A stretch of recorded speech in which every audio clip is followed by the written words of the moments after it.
এই বিষয়ে আরো জানাতে ঢাকা বিশ্ববিদ্যালয় থেকে যুক্ত হচ্ছেন সহকর্মী সাদিয়া কানিজ।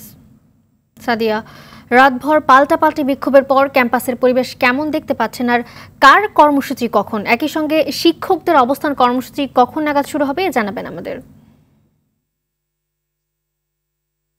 নগদের কাছে সব গ্রাহকই প্রিয়, তাই তো সারা দেশে ক্যাশ আউট চার্জ সবচেয়ে কম। মালিহা, আপনি জানেন গতকাল রাতে কিন্তু কোটা সংস্কার আন্দোলনে যারা কোটা সংস্কারের দাবিতে যারা আন্দোলন করেছেন শিক্ষার্থীরা, তারা রাতভরই কিন্তু এই আন্দোলন চালিয়ে যায় এবং বিভিন্ন মিছিল স্লোগানে আসলে ঢাকা বিশ্ববিদ্যালয় ক্যাম্পাস উত্তাল হয়ে ওঠে।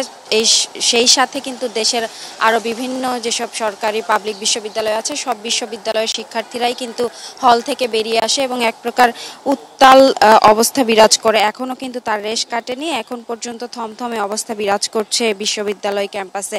আপনি জানেন যে গতকাল প্রধানমন্ত্রীর একটি বক্তব্যকে কেন্দ্র করে কিন্তু আসলে শিক্ষার্থীরা এই আন্দোলন চালিয়ে যায় এবং তারা আসলে প্রধানমন্ত্রীর বক্তব্য প্রত্যাহার না করা পর্যন্ত কিন্তু তারা তাদের আন্দোলন চালিয়ে যাবেন, এমনটি আসলে জানিয়েছেন। এবং আজ 12টা পর্যন্ত আসলে সময় বেঁধে দিয়েছে তারা, যদি প্রধানমন্ত্রী তার বক্তব্য প্রত্যাহার না করেন তারপর কিন্তু তারা আবারও সমাবেশ এবং বিক্ষোভ মিছিল করবেন।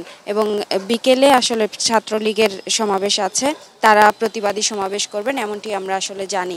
আর শিক্ষার্থীরা কিন্তু 1 জুলাই থেকেই আসলে তাদের বিক্ষোভ মিছিল, তাদের আন্দোলন চালিয়ে যাচ্ছে। তাদের দাবি আদায় না হওয়া পর্যন্ত তারা বলেছে যে যদি কোটা সংস্কার করে আসলে সংসদে বিল পাশ না হওয়া পর্যন্ত তারা আন্দোলন চালিয়ে যাবেন। এবং আদালত থেকে রায় ঘোষণা করলেও তারা আদালতের রায়কে আসলে সম্মান জানিয়েছে। তো তারপরও সরকারের পক্ষ থেকে কোনো পদক্ষেপ না নেওয়া পর্যন্ত তাদের আন্দোলন চালিয়ে যাওয়ার কথা ছিল। সেই জায়গা থেকে গতকাল প্রধানমন্ত্রীর একটি বক্তব্যকে কেন্দ্র করে কিন্তু আবারও সেই আন্দোলনে আরও এক ধাপ এগিয়ে গেছেন শিক্ষার্থীরা এবং তারা কিন্তু আসলে চান যে তাদেরকে পূর্ণ সম্মান দিয়ে এবং কোটা সংস্কার করে একটি স্থিতিশীল অবস্থা যেন আসে, সেই বিষয়টি আসলে তারা চাচ্ছেন। এবং শিক্ষকরা 1 জুলাই থেকে আসলে আন্দোলন করছেন আপনি জানেন, এবং আওয়ামী লীগের সাধারণ সম্পাদকের সাথে তারা যোগাযোগ করেছে, তারা আলোচনা করেছে। সেই জায়গা থেকে আসলে শিক্ষকরা আশা করছেন যে তাদের দাবি পূরণ হবে, সরকার তা মেনে নিবে।